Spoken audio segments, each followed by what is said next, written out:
சோர்ந்திடும் வேளையில் வலிமையை தந்து மகிழ்ச்சியின் ஆடை உடுத்துகிறார். சோர்ந்திடும் வேளையில் வலிமையை தந்து மகிழ்ச்சியின் ஆடை உடுத்துகிறார். கவலைகள், கோபங்கள், வெறுப்புகள், பகைமைகள் அலகையின் ஆட்சியை எரிக்கின்றார். கவலைகள், கோபங்கள், வெறுப்புகள், பகைமைகள் அலகையின் ஆட்சியை எரிக்கின்றார். இறையாட்சி வருக, இயேசுவின் ஆட்சி வருக. பாடுவோம். இறையாட்சி வருக, இயேசுவின் ஆட்சி வருக. இயேசுவே நமது தலைவர், இயேசுவே நமது மீட்பர். இயேசுவே நமது தலைவர், இயேசுவே நமது மீட்பர். ஆவியின் கட்டி ஆவே கிறிஸ்துவே நம்மில் பொழிகின்றார். தந்தையின் பலப்பற்றும் இருப்பவரே அருள் பொழிவால் நம்மை நிரப்புகிறார். தந்தையின் பலப்பக்கம் இருப்பவரே அருள் பொழிவால் நம்மை நிரப்புகிறார். இயேசுவே நமது தலைவரும் மீட்பரும் இறையாட்சி மலர்ந்திட மரித்துயிர்த்தார். இயேசுவே நமது தலைவரும் மீட்பரும் இறையாட்சி மலர்ந்திட மரித்துயிர்த்தார். அன்பு, நீதி, உண்மை, அமைதி அருள் தரும் ஆண்டை தருகின்றார். அன்பு, நீதி, அமைதி அருள் தரும் ஆண்டை தருகின்றார். இறையாட்சி வருக, இயேசுவின் ஆட்சி வருக. இறையாட்சி வருக, இயேசுவின் ஆட்சி வருக. இயேசுவே நமது தலைவர், இயேசுவே நமது மீட்பர். இயேசுவே நமது தலைவர், இயேசுவே நமது மீட்பர். விண்ணக ஆவியின் ஆசிரை கிறிஸ்துவே நம்மில் பொழிகின்றார். தந்தையின் வலப்பக்கம் இருப்பவரே அருள் பொழிவால் நம்மை நிரப்புகிறார். தந்தையின் வலப்பக்கம் இருப்பவரே அருள் பொழிவால் நம்மை நிரப்புகிறார். தந்தையின் வலப்பக்கம் இருப்பவரே அருள் பொழிவால் நம்மை நிரப்புகிறார். தந்தையின் வலப்பக்கம் இருப்பவரே அருள் பொழிவால் நம்மை நிரப்புகிறார். தந்தையின் வலப்பக்கம் இருப்பவரே அருள் பொழிவால் நம்மை நிரப்புகிறார். இயேசுவின் திருப்பெயரில் மன்றாடுகிறோம் நல்ல தந்தையே. ஆமென், ஆமென், ஆமென். இப்படி நாம் அமர்ந்து கொள்வோம். Price the Lord. இயேசுவுக்கே புகழ், இயேசுவுக்கே நன்றி. இயேசுவே ஆண்டவர், மரியே வாழ்க. அன்பிற்குரிய சகோதர சகோதரிகளே, 2 நாட்களாக இறை செய்தியாளர்கள் அவர்களுக்கு ஆவியானவர் ஆண்டவர் கொடுத்த உந்துதலின்படி உங்களிடத்திலே இறை ஆட்சியை பற்றி நற்செய்தியை, இறை வார்த்தை பகிர்வை அவர்கள் உங்களுக்கு வழங்கினார்கள். கிட்டத்தட்ட நல்லா கேட்டவங்க அத்தனை பேரும் இந்த இறை ஆட்சியை பற்றி ஒரு தெளிவுக்குள் வந்திருப்பார்கள் என்று நான் நம்புகிறேன். Praise the Lord. Alleluia. Alleluia, alleluia, praise the Lord, alleluia.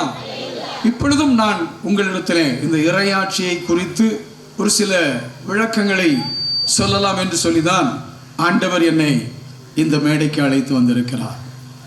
முதலாவது நாம் இந்த செய்தியிலே தியானமாக லூக்கா 17வது அதிகாரம், லூக்கா 17வது அதிகாரம் 20-21. இறையாட்சி எப்போது வரும் என்று பரிசேயர் இயேசுவிடம் கேட்டனர். இறையாட்சி எப்போது வரும் என்று சொல்லி பரிசேயர் இயேசுவிடத்திலே கேட்டார்கள். அல்லேலூயா. அப்போ அந்த பரிசேயர்களுக்கு என்னன்னு சொன்னா இறையாட்சியை பத்தி விவரம் காணாது, அவங்களுக்கு புரியல அப்படிங்கிறது தான் அர்த்தம். இறையாட்சி எப்போது வரும், அது நடந்துகிட்டு தான் இருக்குதுங்கிறது அவங்களுக்கு தெரியல. இறைவன் ஆளுகை செய்கிறார், ஒவ்வொரு மனிதனுடைய உள்ளத்தையும் அவர் ஆளுகை செய்ய விரும்புகிறார் என்ற அந்த காரியத்தை அவர்களால் புரிந்து கொள்ள முடியவில்லை. அதனால தான் அவங்க ஒரு இமேஜினேஷன் வச்சுக்கிட்டு இறையாட்சின்னு சொன்னா இப்படிதான் இருக்கும், உலகத்தினுடைய ஆட்சி போன்றதை போலதான் அதுவும் நடக்கும் அப்படின்னு சொல்லி அவங்க நினைச்சுக்கிட்டாங்க. ஆனா ஆண்டவர் சொல்றாரு பாருங்க, இயேசு மறுமொழியாக இறையாட்சி கண்களுக்கு புலப்படும் முறையில் வராது. கண்களுக்கு புலப்படுகின்ற முறையில் வராது. புலப்படும் சொன்னா கண்ணால பார்க்கிற மாதிரி அது என்ன செய்யாது, வராது. அல்லேலூயா, பிரைஸ் தி லார்ட். கண்ணால பார்க்கிற மாதிரி அந்த ஆட்சி நமக்கு தெரியாது. இதோ இங்கே அல்லது அதோ அங்கே என சொல்ல முடியாது. என சொல்ல முடியாது. ஏன்னா நம்ம கூட என்னதான் நினைச்சுக்கிட்டோம்னா இங்க இருக்குது இல்ல அங்க இருக்குது அப்படின்னு சொல்லி என்ன செய்யறோம், நமக்கே சரியான விதத்தில் என்ன செய்ய முடியல, இதை புரிஞ்சு கொள்ள முடியல. இறையாட்சி எங்க நடக்குது? சில பேர் ஏதாவது ஒரு குறிப்பிட்ட இடத்தை சொல்லுவாங்க, இங்கதான்ப்பா பயங்கரமான வல்லமை இருக்குது, இங்கதான்ப்பா பயங்கரமான ஆற்றல் இருக்குது, இங்க போனா பாத்துக்கோங்க அப்படி ஆயிரும் இப்படி ஆயிரும். இல்ல, நல்ல கவனிங்க, இயேசு என்ன சொல்றாரு பாருங்க. ஏனென்றால் இறையாட்சி உங்கள் நடுவேயே செயல்படுகிறது என்றார். கரங்களை தட்டி ஆண்டவருக்கு நன்றி சொல்லுவோம். ஆண்டவர் ரொம்ப தெளிவா அழகா சொல்றார், இறையாட்சி உங்கள் நடுவேயே. நடுவுலன்னு சொன்னா என்ன அர்த்தம்? நடுவுல தான் இதயம் இருக்குது, நமக்கு மத்தியில தான் என்ன செய்யுது, எல்லாரும் தொட்டு பாருங்க, இங்கதான் கடவுள் ஆளுகை செய்கிறார், இங்கதான் குடியிருக்கிறார், இங்கதான் என்ன செய்யறாரு, அவர் நம்முடைய உள்ளத்தில் தான் குடியிருக்கிறார். அந்த உள்ளத்தில் இருந்துதான் கடவுள் ஆளுகை செய்கிறார். அல்லேலூயா. இதை நம்ம நல்லா புரிந்து கொள்ளணும். இது இங்க இருக்குது அங்க இருக்குது அப்படி நடக்குது இப்படி நடக்குதுங்கிறதெல்லாம் இல்லை. இது கண்ணுக்கு புலப்படாத முறையிலே நடைபெறுகின்ற ஒரு ஆட்சியாக இருப்பதனால் அது எங்கே நடைபெறுகிறது என்று சொன்னால் என்னுடைய உள்ளத்திலே, என்னுடைய நடுவிலே அது நடந்து கொண்டிருக்கிறது. அல்லேலூயா, பிரைஸ் தி லார்ட். அவங்களுக்கு இந்த ஆட்சின்னு சொன்னா, கடவுளுடைய ஆட்சின்னு சொன்னா, இறைவனுடைய ஆட்சின்னு சொன்னா, விண்ணரசுன்னு சொன்னா அவங்களுக்கு புரியல. நான் சொன்ன இந்த மூணுமே ஒண்ணுதான். கடவுளுடைய ஆட்சி, விண்ணரசு, இறையாட்சி மூணுமே என்னதுதான், ஒண்ணுதான். நீங்க 4 நற்செய்திகள்லையும் ஒவ்வொரு இடத்துல வித்தியாசமா கடவுளுடைய ஆட்சின்னு சொல்லப்பட்டிருக்கும், இறையாட்சி என்று சொல்லப்பட்டிருக்கும், விண்ணரசு என்று சொல்லப்பட்டிருக்கும். அல்லேலூயா. ஆனா மூணு என்னதுதான், ஒண்ணுதான், கடவுள் ஆளுமை செய்கின்ற அந்த காரியம். அல்லேலூயா, பிரைஸ் தி லார்ட். அல்லேலூயா. பாருங்க, இந்த கடவுளுடைய ஆட்சியை பத்தி புரியாம தான் பாருங்க அந்த எருசலேம் மக்களும் சரி, ஏரோது அரசனும் சரி, அவர்கள் இந்த ஆட்சியை குறித்து நடுங்கினார்கள். மத்தேயு நற்செய்தி 2வது அதிகாரத்தில் 1-3 வரைக்கும் வாசிப்போம். ஏரோது அரசன் காலத்தில் யூதேயாவில் உள்ள பெத்லகேமில் இயேசு பிறந்தார்.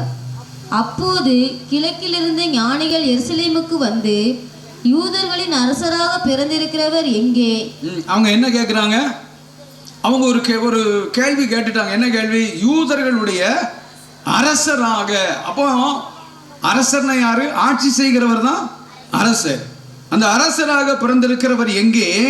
அவரது விண்மீன் எழக் கண்டோம். அவருடைய விண்மீன் எழக் கண்டோம். அவரை வணங்க வந்திருக்கிறோம் என்றார்கள். இதை கேட்டதும் ஏரோது அரசன் என்ன செஞ்சான்? கலங்கிட்டான். ஏன் கலங்கிட்டான்?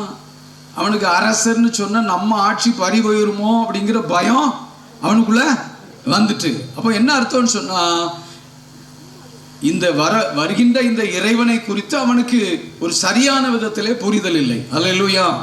இயேசுவை பற்றி ஒரு சரியான விதத்திலே புரிதல் இல்லை. ஆகவே ஏரோது அரசன் கலங்கினான்.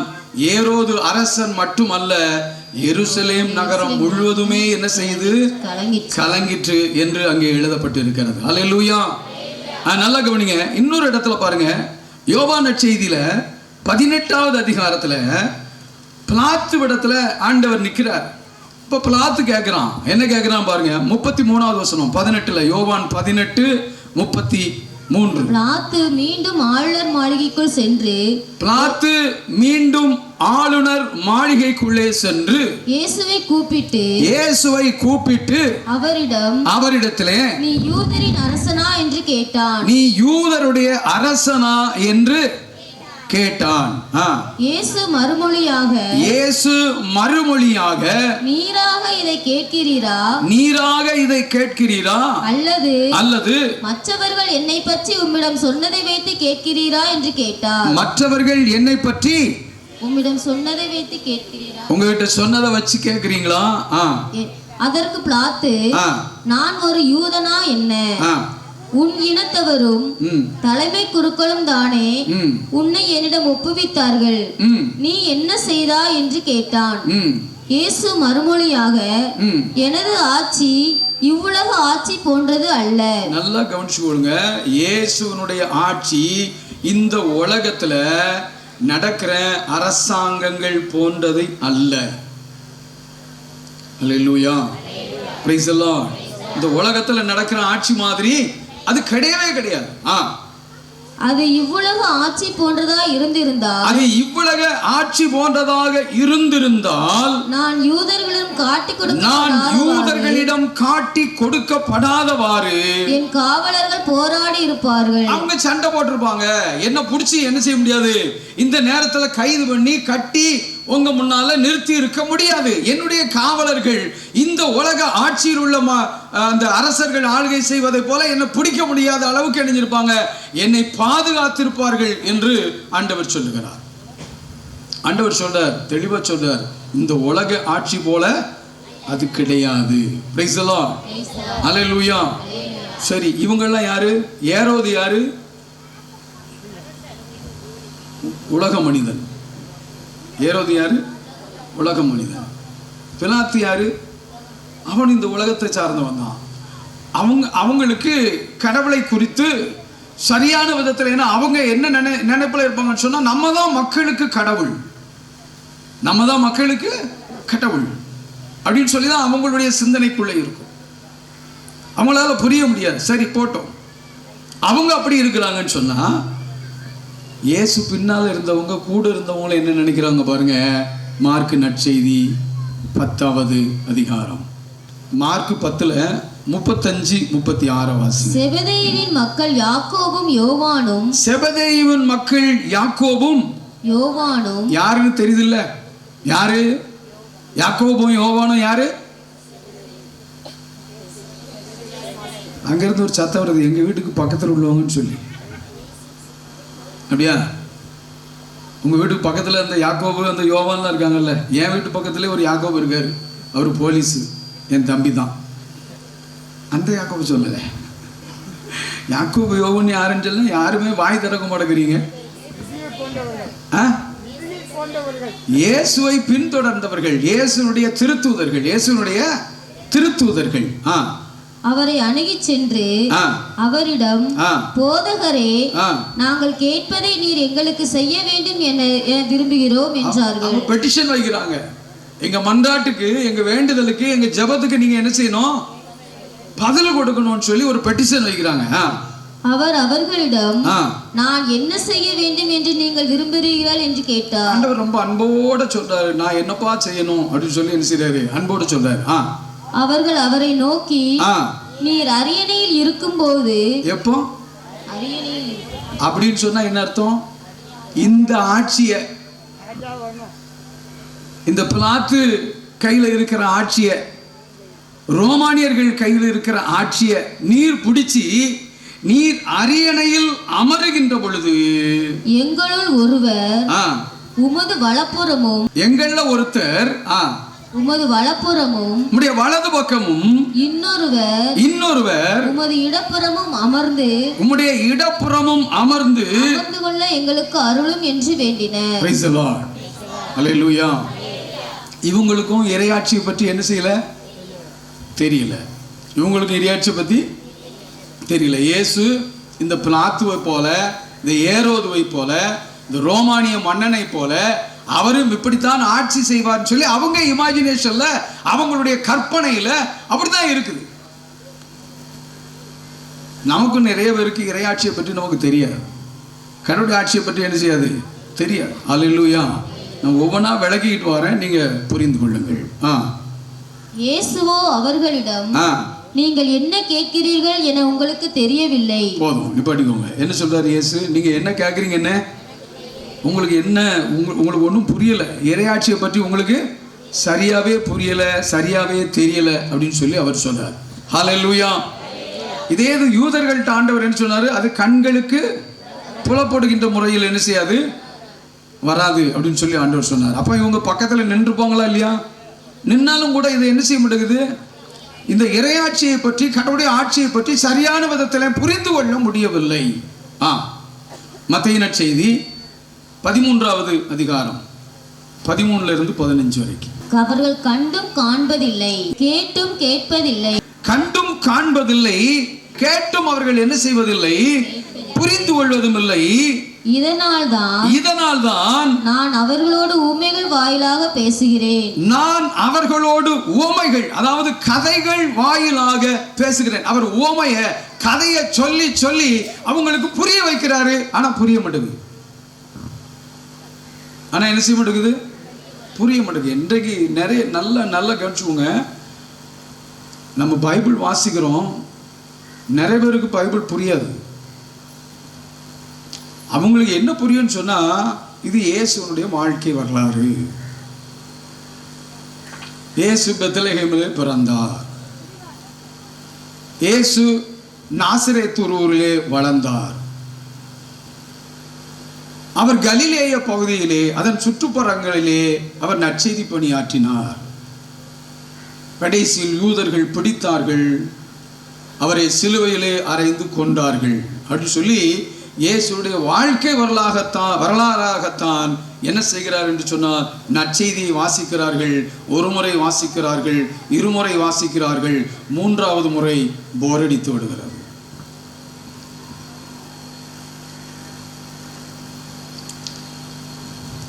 நிறைய பேர் என்கிட்ட வருவாங்க, பிரதர் பைபிளை வாசிக்கவே முடியல.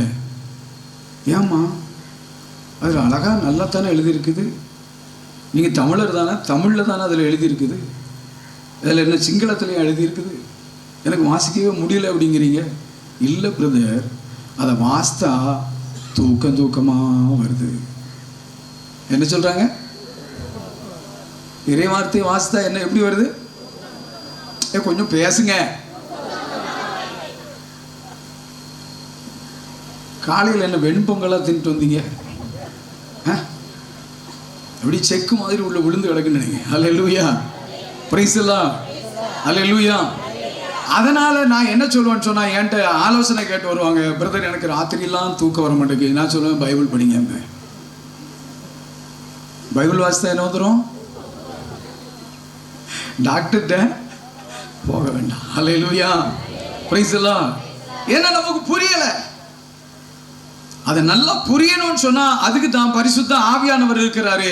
பரிசுத்த ஆவியானவரே என்னை நிரப்பும் என்று சொல்லி அவருடைய நிரம்புதலிலே நாம் வாசிக்கின்ற பொழுதுதான் அந்த இறை வார்த்தை, ஆண்டவர் என்ன பேசுகிறார் என்பது நமக்கு புரியும். கரங்களை தட்டி ஆண்டவருக்கு நன்றி சொல்லுவோம். ஆண்டவர் சொல்றார், உவமைகள் வாயிலாக பேசுகிறேன் அப்படின்னு சொல்லிட்டு இவ்வாறு எசையாவின் பின்வரும் இறைவாக்கு அவர்களிடம் நிறைவேறியது. எசையாவுடைய பின்வருகின்ற இறைவாக்கு அவர்களிடம் நிறைவேறி, ஏன்னா அவர் முன்னமே சொல்லிட்டு போயிட்டாரு. 700 வருஷத்துக்கு முன்பாக, இயேசு பிறக்கிறதுக்கு 700 வருஷத்துக்கு முன்பாகவே அவர் சொல்லிட்டு போயிட்டாரு. என்ன சொல்லிட்டு போனாருன்னு சொன்னா, நீங்கள் உங்கள் காதால் தொடர்ந்து கேட்டும், நீங்கள் உங்கள் காதால் தொடர்ந்து இறை வார்த்தையை கேட்டும் கருத்தில் கொள்வதில்லை. அதாவது உள்ளத்துல வைக்கிறது இல்ல. உங்கள் கண்களால் பார்த்து கொண்டே இருந்தும் நான் செய்கின்ற காரியங்களை, பாவிகளை மன்னிப்பதை, பாவிகளை குணப்படுத்துவதை நீங்கள் பார்த்து கொண்டே இருந்தும் ஏன் இப்படி செய்யறாருன்னு நீங்க உணர்றதே இல்லை.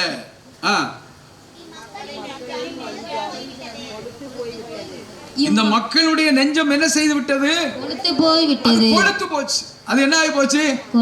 அது கொழுத்து போயிருக்கு. காதும் மந்தமாகி விட்டது. ஒன்னும் புரியல. ஏன்னா கடவுளுடைய ஆவியானவர் உள்ள வேலை செய்யல, மந்தமாகி விட்டது. இவர்கள் தம் கண்களை மூடிக்கொண்டார்கள். தங்களுடைய கண்களை மூடிக்கொண்டார்கள். எனவே கண்ணால் காணாமலும் காதால் கேளாமலும் உள்ளத்தால் உணராமலும் மனம் மாறாமலும் இருக்கின்றார்கள். காணாம கேட்காம உள்ளத்தால உணராம என்ன செய்றாங்க? மனம் மாறாம இருக்கின்றார்கள். அல்லேலூயா, பிரைஸ் தி லார்ட். இயேசுனுடைய பிரசன்னம் வருகின்ற பொழுது, இயேசுனுடைய இறைவார்த்தை தெளிவாக நம்முடைய காதிலே வந்து ஒலித்து அது புரிகின்ற பொழுது, அல்லேலூயா, நமக்குள்ள நடக்கிறது என்னன்னு சொன்னா மனம் மாற்றம் நடக்கும். அது ஏதோ ஒரு நாள்ல நடந்து முடிஞ்சிடாது. எப்பெல்லாம் இறைவார்த்தையை கேட்கிறோமோ, எப்பெல்லாம் இறைவார்த்தையை வாசிக்கிறோமோ, அப்பெல்லாம் அது என்ன செய்யும் சொன்னா நம்ம கூட பேசும். அது நம்ம குறைகளை எடுத்து சொல்லும். நம்மை நிறைவானவர்களாக மாறுவதற்கு அது வழிவகுக்கும். அல்லேலூயா. நீங்க 2வது வாசகமே தான், இறைவார்த்தை உயிர் உள்ளது, ஆற்றல் மிக்கது. இறைவார்த்தை எப்படிப்பட்டது? உயிர் உள்ளதுங்க. அது பேசும், நம்ம கூட பேசும், நம்முடைய குறைகளை சுட்டி காட்டும், நம்முடைய தவறுகளை அதை எடுத்து சொல்லும். அப்ப நம்ம என்ன செய்வோம்? உணர்ந்து மனம் மாறுவோம். ஏன்னு சொன்னா நம்ம எந்த ஆட்சியில இருக்கிறோம் சொன்னா இறையாட்சியிலே இருக்கிறோம். அல்லேலூயா, பிரைஸ் தி லார்ட். அல்லேலூயா. என்ன நம்ம இறையாட்சிக்குள்ள வந்துட்டோம். எப்போ நம்முடைய திருச்சபையில நமக்கு திருமுழுக்கு கொடுக்கிறார்களோ அப்பவே நம்ம எந்த ஆட்சிக்குள்ள வந்துட்டோம்? இந்த இறையாட்சிக்குள்ள வந்துட்டோம். ஆனால் இன்னும் நமக்கு என்ன செய்யல? கண்ணு திறக்கப்படல, காது திறக்கப்படல, நம்முடைய உள்ள என்ன செய்ய மாட்டேங்குது? உணர முடியல. ஏன் சொன்னா பரிசுத்த ஆவியானவருடைய அருள் பொழிவை நாம் தாராளமாக பெற்றுக்கொள்ளவில்லை. அல்லேலூயா. திருமுழுக்கு ஞானஸ்நானம் பெற்றா மட்டும் போதாது. என்ன செய்யணும்? ஆலயத்திற்கு வரணும், நல்ல ஆண்டவரை தொழணும், ஆண்டவரை அன்பு செய்ய வேண்டும், ஆண்டவரோடு நெருங்கி இருக்க வேண்டும், இறைவார்த்தையை கேட்க வேண்டும், அபிஷேகத்திலே நிரம்ப வேண்டும். அல்லேலூயா, பிரைஸ் தி லார்ட். அல்லேலூயா. புனிதர்கள் எல்லாம் அப்படிதான் பெற்றுக்கொண்டாங்க. அவங்க சாலக்குடி தியானத்துக்கு போய் அருள் பொழிவை பெற்றுக்கொள்ளல. புனிதர்கள் எல்லாம் ஆண்டவருடைய சமூகத்தை நாடினார்கள். அவருடைய திருப்பாதங்களிலே மணிக்கணக்காக அவர்கள் விழுந்து கிடந்தார்கள். அதனாலதான் மார்த்தா மரியா நிகழ்வுல ஆண்டவர் சொல்றது, மார்த்தா ஆண்டவரை உபசரிக்கணுங்கிற அந்த வேகத்துல நிறைய பணிவிடைகள் செய்வார்கள், நிறைய வேலை செய்ய போயிடுவாங்க.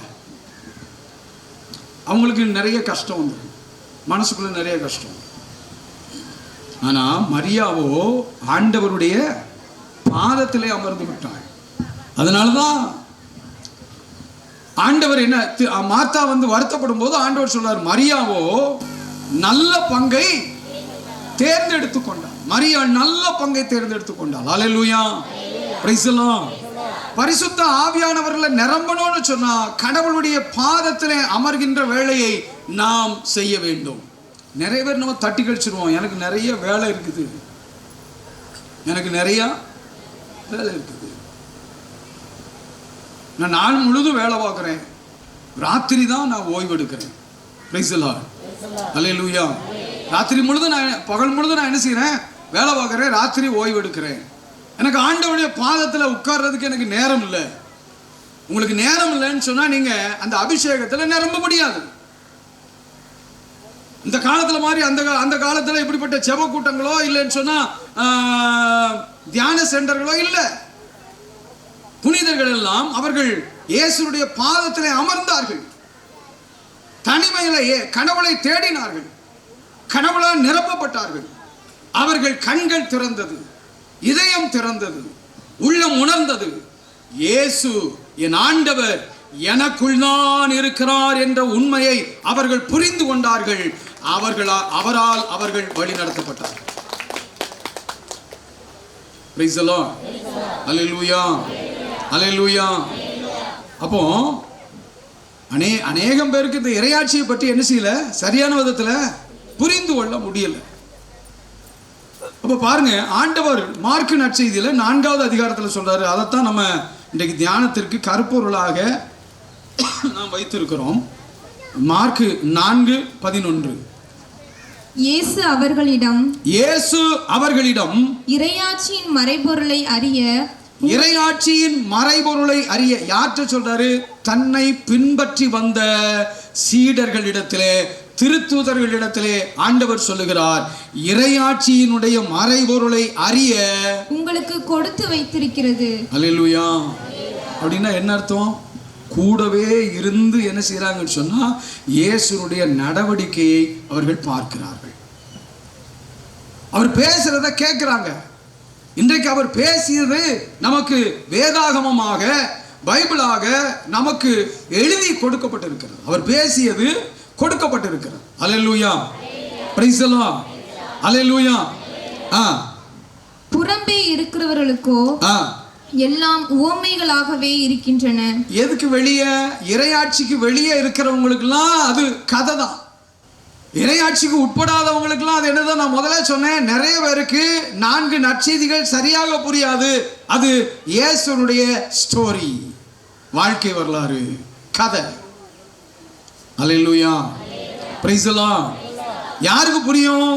இயேசுவை யார் பின்பற்றுகிறார்களோ, இயேசுவோடு யார் இருக்கிறார்களோ அவர்களுக்கு தான் இந்த இறையாட்சியினுடைய மறைபொருளை ஆண்டவர் இன்றைக்கும் விளக்கி கொண்டே இருக்கிறார். Alleluia. Praise the Lord. Alleluia. Praise the Lord. பாருங்க, திருத்தூதர் பணி 1வது அதிகாரத்தில் ஆண்டவர் தன்னுடைய சீடர்களுக்கு தான் அந்த உண்மைகளை எல்லாம் ஆண்டவர் எடுத்து உரைக்கிறார். அதை நாம் பார்ப்போம்.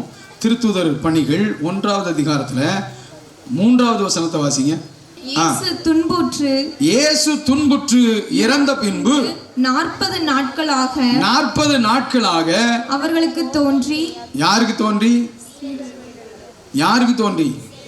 அவருடைய சீடர்களுக்கு, திருத்தூதர்களுக்கு தோன்றி இறையாட்சியை பற்றி கற்பித்தார். இறையாட்சியை பற்றி அவர்களுக்கு கற்பித்தார். எதை பற்றி கற்றுக் கொடுக்கிறாரு?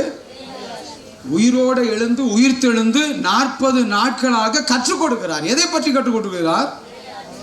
அதனாலதான் அவர் சொன்னார், இறையாட்சியினுடைய மறைபொருளை அறிவதற்கு உங்களுக்கு கொடுத்து வைத்திருக்கிறது. அல்லேலூயா. இறையாட்சியினுடைய மறைபொருளை அறிய கொடுத்து வைத்திருக்கிறேன்னு சொல்லிட்டு அவர் என்ன செய்றாரு? அவங்களுக்கு இறையாட்சியை பற்றி கற்பித்தார். பல தெளிவான சான்றுகளால் தாம் உயிரோடு இருப்பதை காண்பித்தார் அந்த 40 நாட்கள்ல. அல்லேலூயா. Praise the Lord. ஆனா பாருங்க, அவங்க என்ன செய்றாங்கன்னா 6வது வசனத்தை வாசிங்க. அங்கே கூடி இருந்தவர்கள் இயேசுவிடத்திலே, ஆண்டவரே இஸ்ரவேலுக்கு ஆட்சி உரிமையை மீண்டும் பெற்று தரும் காலம் இதுதானோ என்று கேட்டார்கள். இந்த பதிலை பத்தி நீங்க என்ன நினைக்கிறீங்க? அவரு உயிர்த்தெழுந்து 40 நாட்களாக என்ன செய்றாரு? இறையாட்சியை பற்றி கற்றுக் கொடுக்கிறார். தான் கூட இருந்தவங்களுக்கு கற்றுக் கொடுக்கிறார்.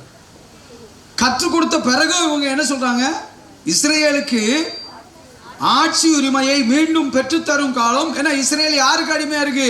ரோமானியர்களுக்கு அடிமையாக இருக்கிறது. அல்லேலூயா. அப்ப அவங்க உள்ளத்துல இறையாட்சின்னு சொன்னா இன்னும் புரியல.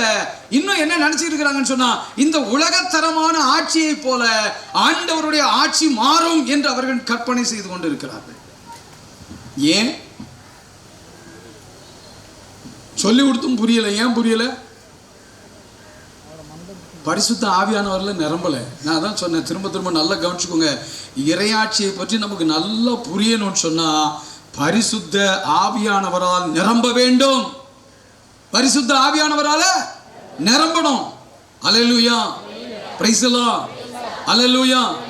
அதனாலதான் ஆண்டவருடைய பாதம் அமர்தல் ரொம்ப முக்கியமான ஒரு காரியம். எந்த அளவுக்கு ஆண்டவருடைய பாதத்திலே அமர்கிறோமோ அந்த அளவுக்கு தூய ஆவியானவர் நம்மை நிரப்புவார்.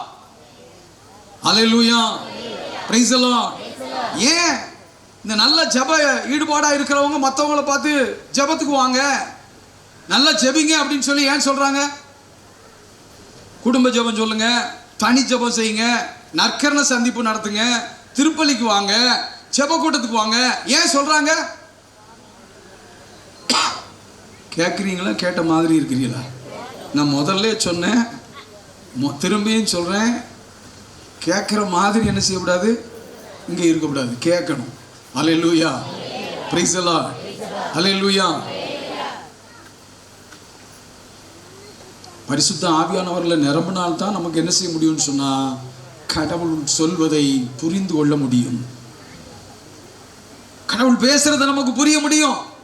கடவுள் நமக்கு சொல்லி கொடுக்கறத புரிய முடியும். அல்லேலூயா, பிரைஸ் தி லார்ட், அல்லேலூயா. பாருங்க, ஆண்டவர் என்ன செய்யறாருன்னு சொன்னா திருவெளிப்பாடுல 21வது அதிகாரத்துல 5வது வசனத்துல ஒரு காரியத்தை நமக்கு வெளிப்படுத்துறாரு. பாருங்க, அப்பொழுது அரியணையில் வீற்றிருந்தவர். எதுல உட்கார்ந்து இருந்தவர்? அரியணையில யார் உட்காருவா? அரசர் உட்காருவார். யார் உட்காருவா? பிரைஸ் தி லார்ட், அல்லேலூயா. ஆளுகை செய்யும் ஆவியானவரே, பலியாய் தந்தேன் பரிசுத்தமானவரே. பாடுவோம். ஆளுகை செய்யும் ஆவியானவரே, பலியாய் தந்தேன் பரிசுத்தமானவரே.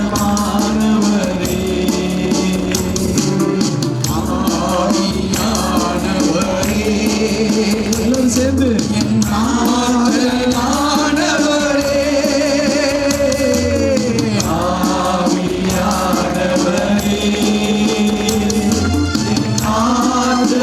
ஆவியானவரே, ஆளுகை செய்யும் ஆவியானவரே, பலியாய் தந்தேன் பரிசுத்தமானவரே. எல்லாரும் சேர்த்து ஆளுகை செய்யும் ஆவியானவரே, பலியாய் தந்தேன் பரிசுத்தமானவரே. நினைவெல்லாம் உமதாகணும், பேச்செல்லாம் உமதாகணும், நினைவெல்லாம் உமதாகணும், பேச்செல்லாம் உமதாகணும், நினைவெல்லாம் உமதாகணும், பேச்செல்லாம் உமதாகணும்,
செய்கின்றவர்.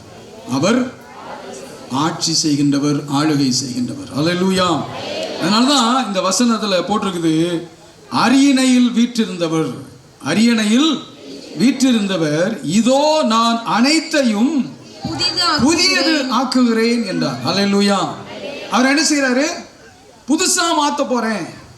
ஏன்னா என்னுடைய சட்டத்தை கொடுத்து, திருச்சட்டத்தை கொடுத்து, என்னுடைய கட்டளைகளை கொடுத்து, அந்த கட்டளைகளுக்கு கீழ்ப்படிந்து அது உங்களை ஆளுகை செய்து உங்களை வழி நடத்துவதாக என்று சொல்லி அவர் முதலாவது சொல்லி செய்திருந்தார். Alleluia. Praise the Lord. Alleluia. முதலாவது நம்மளை ஆளுகை செய்தது என்னது? கடவுளுடைய கட்டளைகளும் சட்டங்களும். Alleluia. Praise the Lord. Alleluia. ஆனா மனுஷனால அந்த கட்டளைகளுக்கு, அந்த சட்டங்களுக்கு கீழ்ப்படிந்து அவர்களால் நடக்க முடிஞ்சுதா? நடக்க முடியல. அப்ப கட்டளைகளும் சட்டங்களும் வேண்டாமா? வேணும். ஆனா அதை கடைபிடிக்கிறதுக்குள்ள ஆற்றல் நம்ம கிட்ட இல்லை. அதை கடைபிடிப்பதற்குரிய சக்தி நம்மிடத்துல இல்லை. அல்லேலூயா. அதனால ஆண்டவர் என்ன செய்யறார் பாருங்க, அனைத்தையும் புதிதாக்குகிறார். அல்லேலூயா. முன்ன இருந்த காரியத்தை மாத்திட்டு இப்ப அவர் புதிதாக்குகிறார். எப்படி புதிதாக்குகிறார் சொன்னா, அதைத்தான் லூக்கா 16:16 இயேசு சொல்லுகிறார். 16:16 இயேசு சொல்றாரு பாருங்க, திருச்சட்டமும் இறைவாக்கினர்களும் அதை கற்றுக் கொடுத்த இறைவாக்கினர்களும் யோவான் காலம் வரையில்தான், திருமுழுக்கு யோவான் காலம் வரைதான். நல்லா கவனிங்க. திருச்சட்டமும் கடவுளுடைய இறைவாக்கினர்களும் திருமுழுக்கு யோவான் காலம் வரையில்தான்.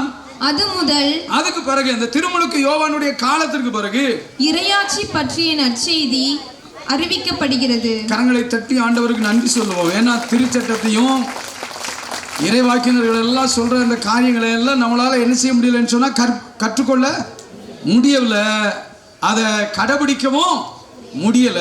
அல்லேலூயா. Praise the Lord. அல்லேலூயா. அப்ப ஆண்டவர் புது காரியத்தை செய்கிறார். இறையாட்சி என்பது கடவுள் நேரடியாக நம்மை ஆளுகை செய்வது. அல்லேலூயா. கடவுள் எப்படி நேரடியாக நம்மளை ஆளுகை செய்வார்னு சொன்னா, கடவுளுடைய ஆவியானவர் நமக்குள்ளே வருவார். கடவுளுடைய ஆவியானவர் நமக்குள்ளே வருவார். இயேசு கிறிஸ்துவுடைய ஆவியானவர் நமக்குள்ளே வருவார். அல்லேலூயா. அவர் வந்து நம்மை ஆளுகை செய்வார். அதுதான் இறையாட்சி. இயேசு கிறிஸ்துவுடைய ஆவியானவர், கடவுளுடைய ஆவியானவர் நமக்குள்ள வந்து என்ன செய்வாரு? அதுதான் புதுப்பிக்கப்படுது. அல்லேலூயா. இப்ப சட்டத்தினுடைய ஆட்சியில இல்ல, கட்டளைகளுடைய ஆட்சியில இல்ல. யாருடைய ஆட்சியில இருக்கிறோம்? இறைவனுடைய, இயேசு கிறிஸ்துனுடைய ஆவியானவருடைய நேரடி கட்டுப்பாட்டுக்குள்ள, ஆளுகைக்குள்ள நம்ம இருக்கிறோம். Praise the Lord. Alleluia. Alleluia. இந்த இறையாட்சியினுடைய தன்மை, இறையாட்சியை நம்ம புரிந்து கொள்ளணும். இறையாட்சின்னு சொன்னா என்ன? அல்லேலூயா. முன்னால பாத்துக்கோங்க, திருச்சட்டத்தை சரியா கடைபிடிக்கலன்னு சொன்னா என்ன உண்டு? தண்டனை உண்டு. திருச்சட்டத்தை சரியான விதத்துல கடைபிடிக்கலன்னு சொன்னா என்ன உண்டு? தண்டனை உண்டு. அல்லேலூயா. விபச்சாரம் பண்ணா என்ன உண்டு? கொன்னு போட்டுருவாங்க, மரண தண்டனை. Alleluia. Praise the Lord. Alleluia. ஒவ்வொரு சட்ட மீறுதலுக்கும் ஒவ்வொரு விதமான தண்டனை, பனிஷ்மெண்ட் கொடுக்கப்பட்டது. இயேசு புதிதாக்குகிறார். இயேசு என்ன செய்றாரு? புதிதாக்குகிறார். அல்லேலூயா. Praise the Lord. லூக்கா நற்செய்தியிலே 5வது அதிகாரத்துல, லூக்கா 5:30-32 பரிசேயர்களும் அவர்களை சேர்ந்த மறைநூல் அறிஞர்களும் பரிசேயர்களும் முணுமுணுத்து இயேசுவின் சீடரிடம் வரி தண்டுபவர்களோடும் பாவிகளோடும் சேர்ந்து நீங்கள் உண்பதும் குடிப்பதும் ஏன் என்று கேட்டனர். இப்ப இயேசுவும் இயேசுடைய சீடர்களும் என்ன செய்றாங்க? வரி தண்டுபவர்களோடும் பாவிகளோடும் சேர்ந்து என்ன செய்றாங்க? உறவாடுகிறார்கள், நட்புறவு பாராட்டுகிறார்கள். அல்லேலூயா. Praise the Lord. இயேசு அவர்களுக்கு மறுமொழியாக நோய் அற்றவருக்கு அல்ல நோயுற்றவர்களுக்கே மருத்துவர் தேவை. என்ன சொல்றாரு? நோய் இல்லாதவங்களுக்கு இல்ல, பரிசுத்தமா வாழ்றவங்களுக்கு இல்ல, பாவிகளுக்கு தான், நோயாளிகளுக்கு தான் யார் தேவை? மருத்துவர் தேவை. அல்லேலூயா, பிரைஸ் தி லார்ட். இயேசுனுடைய இறையாட்சி, இயேசுனுடைய இறையாட்சி. அல்லேலூயா. நேர்மையாளர்களை அல்ல, நேர்மையாளர்களை அல்ல, பாவிகளையே மனமாற்ற அழைக்க வந்தேன், பாவிகளையே மனம் மாறுவதற்கு நான் அழைக்க வந்தேன் சொல்லி ஆண்டவராகிய இயேசு என்ன செய்யறான்னு சொல்றார். Alleluia, praise the Lord, praise the Lord. Alleluia. இயேசு மாத்துறாரு. என்ன? திருச்சட்ட அந்த ஆளுமையினுடைய காலத்துல பாவிகள் தண்டிக்கப்பட்டார்கள், பாவிகள் வெறுக்கப்பட்டார்கள், பாவிகளிடத்தில் அன்பு செய்வதற்கு மக்கள் இல்லை, ஜனங்கள் இல்லை, ஆட்கள் இல்லை. அல்லேலூயா, பிரைஸ் தி லார்ட். நல்லா கவனிச்சுக்கோங்க. நம்ம வாழ்க்கையில நம்ம கூட அன்பா பேசுறதுக்கு ஆள் இல்லைன்னு சொன்னா, ஆறுதலா பேசுறதுக்கு ஆள் இல்லைன்னு சொன்னா, வாழ்க்கையில நம்ம நொந்து போயிடுவோம். அல்லேலூயா, பிரைஸ் தி லார்ட். அல்லேலூயா. நம்முடைய குற்றங்கள் தவறுகள் மன்னிக்கப்படவில்லை என்று சொன்னால் நாம உள்ளத்தால மனதால ரொம்ப பாதிக்கப்பட்டுருவோம். வீட்டில் தவறு செய்கிறோம், தாய் தகப்பங்க அந்த நேரத்தில் கோவப்படுறாங்க. ஆனால் அதுக்கு பிறகு ஒரு நாளோ 2 நாளோ கழிச்ச பிறகு தாய் தகப்பங்க அப்படியே ஒரு வெறுப்பிலேவா இருக்கிறாங்க. பிள்ளைகளை என்ன செய்கிறாங்க? திரும்ப கூப்பிட்டு அணைச்சிக்கிறாங்க. அல்லேலூயா. அதனால தான் அங்கே வாழ்க்கை நல்லா இருக்குது. அது தாய் தந்தை மட்டுமல்ல, உடன்பிறப்புகளும் அப்படித்தான். அதே போல கணவன் மனைவியும் அப்படித்தான். செஞ்ச தப்பையே தவறையே நினைச்சுக்கிட்டு இருந்தோம்னு சொன்னா கணவனும் மனைவியும் அன்பா இருக்க முடியாது. தவறுகளை மன்னிக்க வேண்டும், குற்றங்களை மன்னிக்க வேண்டும். அல்லேலூயா, பிரைஸ் தி லார்ட். அல்லேலூயா. இயேசு அதைத்தான் செய்தார். குற்றங்களை மன்னித்தார், பாவிகளை ஏற்றுக்கொண்டார். அவர் மாத்துறார். பழைய ஏற்பாடு முறையிலிருந்து அவர் என்ன செய்யறாரு? அவர் மாத்துறாரு, எல்லாத்தையும் மாத்துறார். அல்லேலூயா. அதான் இறையாட்சி. இப்ப கட்டளைகளுடைய ஆட்சி இல்ல, சட்டங்களுடைய ஆட்சி இல்ல, இயேசுடைய ஆட்சி. இயேசுடைய ஆட்சி எப்படிப்பட்டதுன்னு சொன்னா அது மன்னிப்பு வழங்குகின்ற ஆட்சி, புதிதாக்குகிறார். அல்லேலூயா, பிரைஸ் தி லார்ட். அல்லேலூயா. பாருங்க, யோவான் நற்செய்தி 8வது அதிகாரத்துல நமக்கெல்லாம் தெரிந்த அருமையான ஒரு பகுதி, நான் அதிகமாக பயன்படுத்துகின்ற பகுதி என்னன்னு சொன்னா இந்த 8:1 வாசித்துட்டு வாங்க. இயேசு ஒலிவ மலைக்கு சென்றார். பொழுது விடிந்ததும் அவர் மீண்டும் கோவிலுக்கு வந்தார். அப்போது மக்கள் அனைவரும் இயேசுவிடம் வந்தனர். அவரும் அங்கு அமர்ந்து அவர்களுக்கு கற்பித்தார். மறைநூல் அறிஞரும் பரிசேயரும் விபச்சாரத்தில் பிடிபட்ட ஒரு பெண்ணை கூட்டிக் கொண்டு வந்து நடுவில் நிறுத்தி, போதகரே, இப்பெண் விபச்சாரத்தில் கையும் மெய்யுமாக பிடிபட்டவள். எப்படி அப்படி சொன்னா என்ன அர்த்தம்? பாவம் செஞ்சுக்கிட்டு இருக்கும் போதே பிடிச்சிட்டோம். பாவம் செய்து கொண்டிருக்கும் போதே நாங்கள் நினைச்சிட்டோம். கையும் மையுமான என்ன அர்த்தம்? பாவம் செய்து கொண்டிருக்கும் போதே நாங்கள் நினைச்சிட்டோம், இந்த பெண்ணை பிடிச்சிட்டோம். இப்படிப்பட்டவர்களை கல்லால் எரிந்து கொள்ள வேண்டும் என்பது மோசே நமக்கு கொடுத்த திருச்சட்டத்தில் உள்ள கட்டளை. போதும். கட்டளை என்ன சொல்லுது?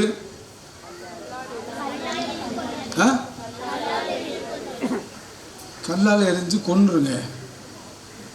தப்பு செஞ்சவங்க, தவறு செஞ்சவங்க தண்டிக்கப்படணும். அல்லேலூயா.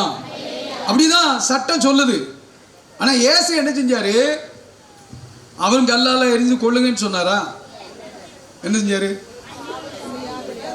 நீ பாவம் செய்யலன்னு சொன்னா அந்த பெண்ணு மேல என்ன செய்ய? அப்ப என்ன அர்த்தம்? எல்லாரும் பாவம் செஞ்சிருக்கிறாங்க, கல்லை கீழே போட்டுட்டு என்ன செஞ்சாங்க? எல்லாரும் போயிட்டாங்க. அல்லேலூயா, பிரைஸ் தி லார்ட்.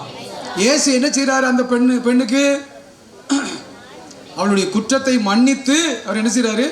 விடுதலை வழங்குகிறார். என்ன செய்றாரு? தெரியாம செஞ்சிட்டார். இந்த உலகத்தில் உள்ள எல்லாரும் பாவிதான், எல்லோரும் பாவம் செய்கிறோம், குற்றம் செய்கிறோம். அல்லேலூயா.